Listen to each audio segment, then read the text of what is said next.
Wait, Petunia, what's that? Am I in the pocket of Big Oatmeal?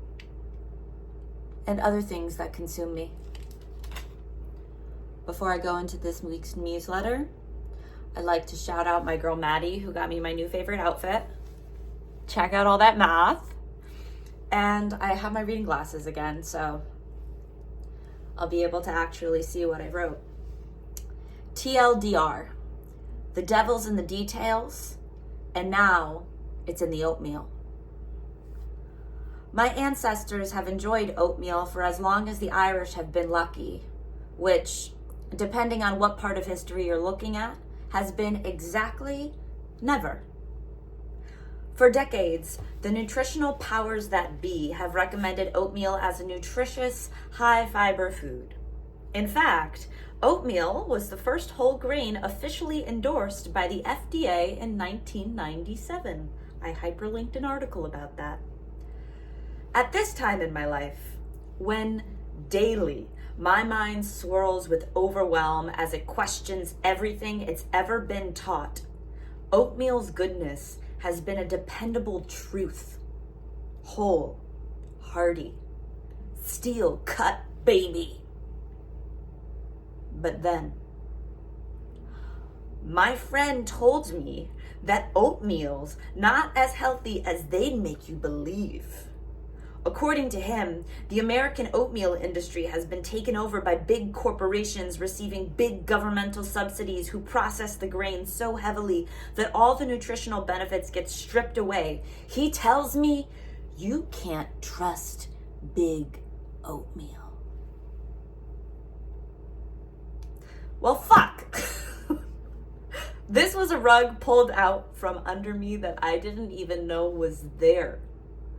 Memories as far back as childhood bubble up of my head hitting the pillow at night, looking forward to my warm bowl of oats in the morning. My brain goes to mush and starts to spiral. Was that all a lie? Is oatmeal off the table now too? Abruptly stands up, flips the table, contents go flying. Fuck this table! And everything I feel I should be bringing to it. Every new piece of information, like how oatmeal is not to be trusted, doesn't add to what's on the table anymore. That doesn't make any sense. I'll edit that in a second. Doesn't just add to what's on the table anymore. It adds a whole new leg to the table. So now this table's looking like some IKEA nightmare, and I have no idea what direction to even orient it, let alone where to place this bowl of fucking oatmeal. And then I have a graphic. When I was a wee babe, we're talking as far back as I can remember, 4 years old and on, I'd have these random somber moments where the reality of death would rear its ugly head. It's ugly, but all too inevitable head.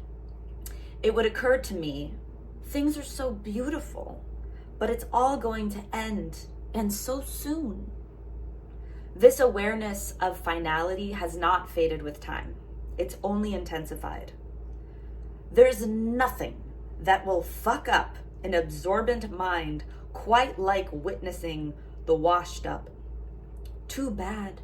So much potential, was so beautiful, was so talented, could have been president, could.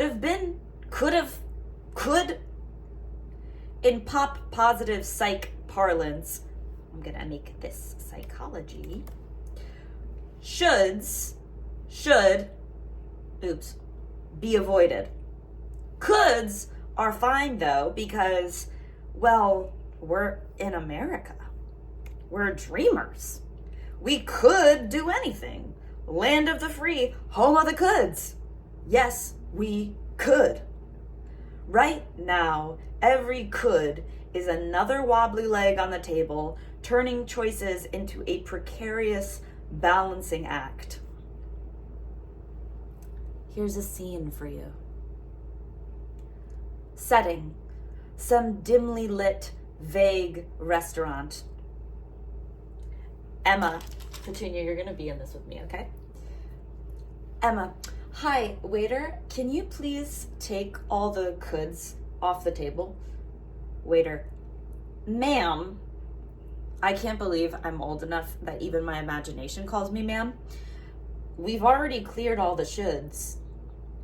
Emma, yes, and I thank you for doing that, I really do, but I'm gonna need you to take all the possibilities off the table as well. Hands back menu. Waiter, so would you like to order anything? Emma, no, for the time being, I'm actually going to have to chaos everything. Waiter, well then, I'm going to have to ask you to leave. Emma, great. I've been craving someone to tell me what to do. Leaves restaurant, notes to self, you're done, Petunia. Thank you. Leaves restaurant, notes to self, you are not cut from the same tablecloth as Fancy. Closes eyes. Where is she? Colorado, Guatemala, New York City, her hometown? We do not know. All we know is that she is thinking of her niece, her beautiful niece, 4 years old, her playmate, her teacher. Together, they love to make art and songs and butt cheek jokes and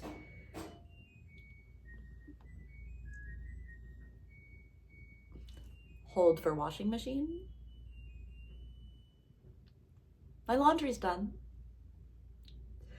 Together, they love to make art and songs and butt cheek jokes, and in the dead of winter, when it's late enough for it to be dark out, but not so late that it's past bath time, her niece will command, "Let's go outside."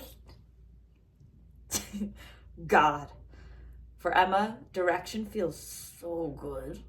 And to know that following such direction will make her precious loved one happy is such a true north that Auntie M pushes aside the reasons why they shouldn't go outside.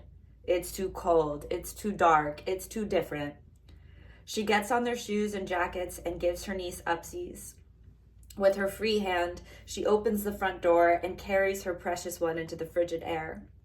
Her niece's eyes go wide with delight as she quietly, with childlike awe, utters, "Wow, it's so good." And it is.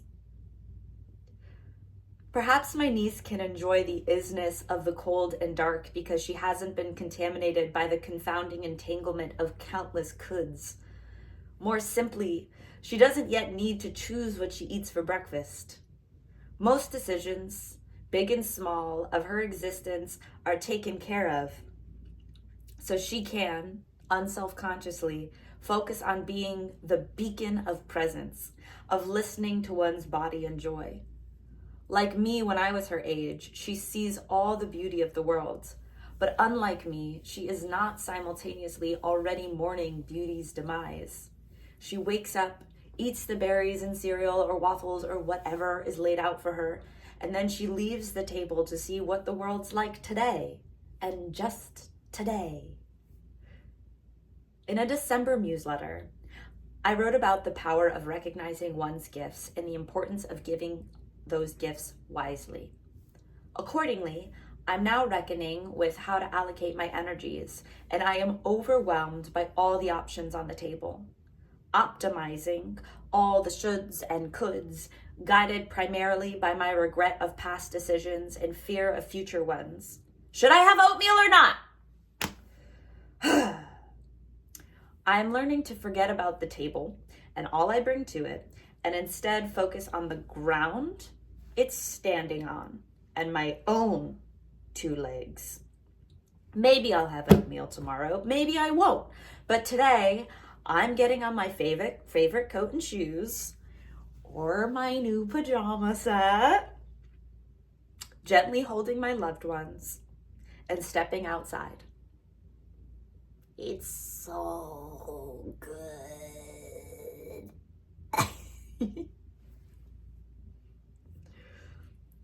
There's an alternate ending now. Alternate ending for people who want something that's mathy. It's very short. some math talk for the nerds who want an alternate ending. I promise it's not too much. In calculus, there's a concept called optimization, where you find the minimum or maximum of a function according to a certain variables.